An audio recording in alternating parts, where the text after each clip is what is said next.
En este vídeo vamos a ver otra vez lo de los números irracionales y la penúltima parte de este tema, ¿vale?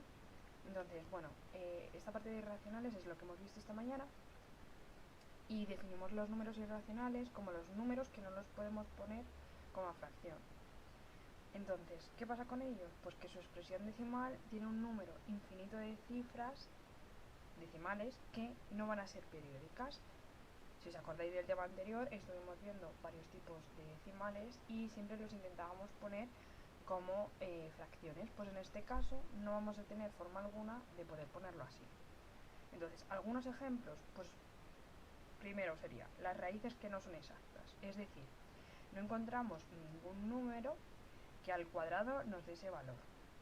En clase he dicho que, por ejemplo, la raíz de 49, que sabemos que es 7, sí que es un número racional, porque 7 partido por 1 es 7, el 7 también lo puedo poner como 14 entre 2, como 21 partido por 3, entonces en esos casos sí. Por ejemplo, el raíz de 5 no existe ningún número que elevado al cuadrado nos dé la raíz, ¿vale?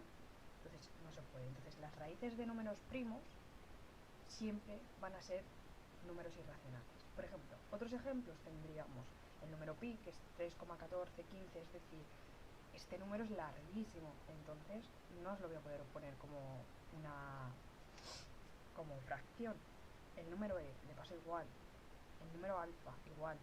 Y también tenemos el caso de algunos decimales. Los decimales son aquellos que tienen infinitas cifras, porque como vimos en el tema pasado, hay otros que sí que los podemos poner como fracción.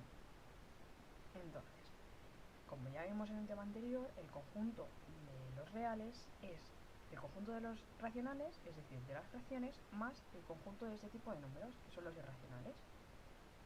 Entonces, esto es lo que hemos visto en clase y ahora vamos a ver la última parte, bueno, la penúltima, que sería aproximaciones y errores. Esto ya lo hemos visto y lo tenemos muy interiorizado, así que vamos a ver. La primera forma de aproximar sería mediante el truncamiento. ¿Qué quiere decir truncar un número? Quiere decir que yo voy a coger ese número y lo voy a cortar según me pidan en cada ejercicio.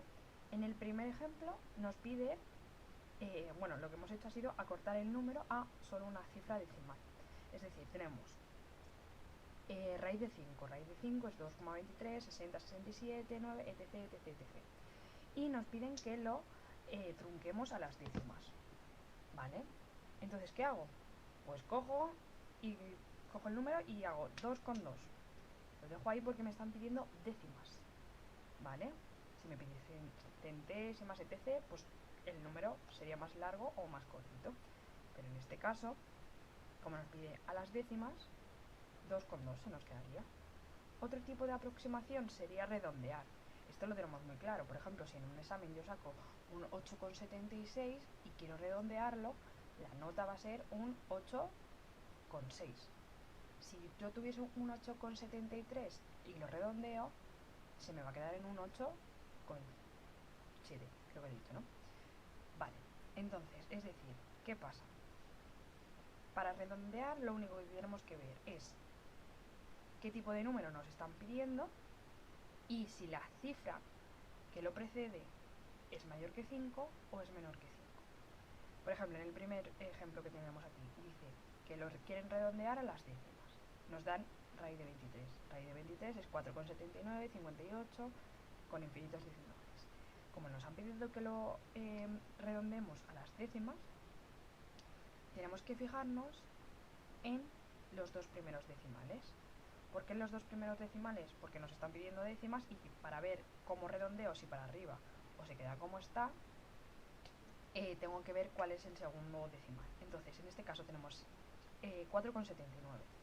Como 9 es mayor que 5, redondeo y le sumo 1 al primer decimal y se me quedaría en 4,8.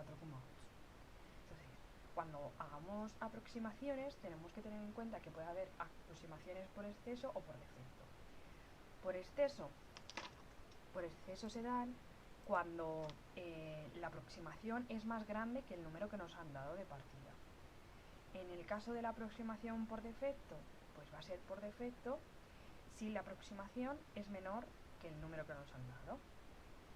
Y el tercer punto que tenemos que tener en cuenta es que al número de cifras resultantes de aproximar un número se le llama cifras significativas.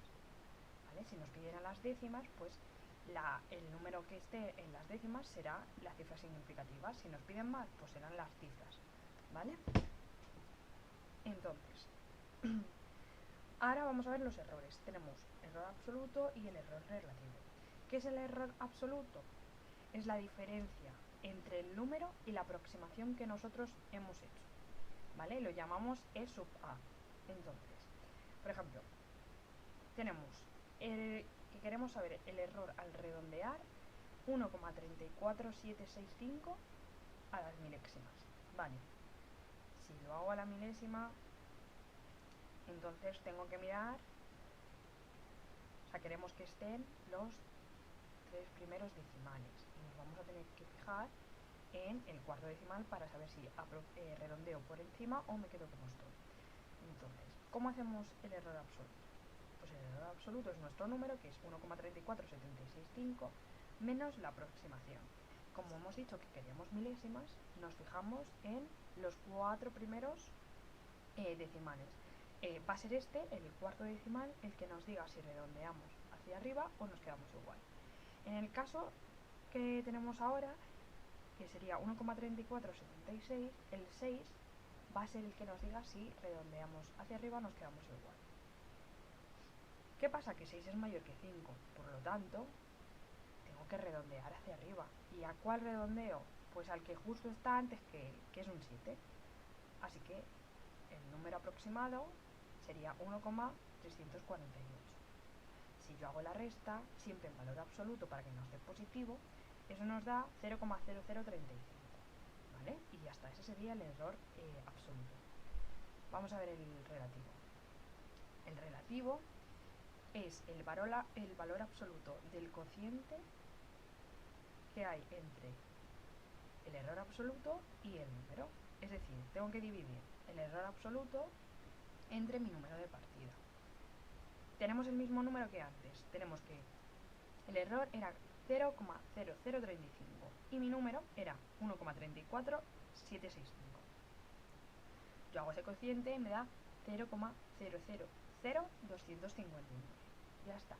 Simplemente es tener en cuenta que cuando queremos el error absoluto tengo que restarle a mi número la aproximación que yo haya hecho, y que para el relativo hago esa aproximación, o sea, ese error que he cometido entre mi número. Vale, pues tenéis varios ejercicios para hacer. El primero creo que es este. Lo he dejado colgado en el aula virtual. Mañana lo corregiremos en clase y veremos la última parte del tema, que son intervalos, que es súper fácil. Eso sí que de verdad os digo que es muy fácil. Así que mañana corregimos en clase. Si nos da tiempo veremos los intervalos, y si no, pues subiré otro vídeo muy cortito sobre la teoría para que podáis hacer los ejercicios, y ya sí que sí nos ponemos a repasar para el examen, ¿vale? Con cualquier duda me decís.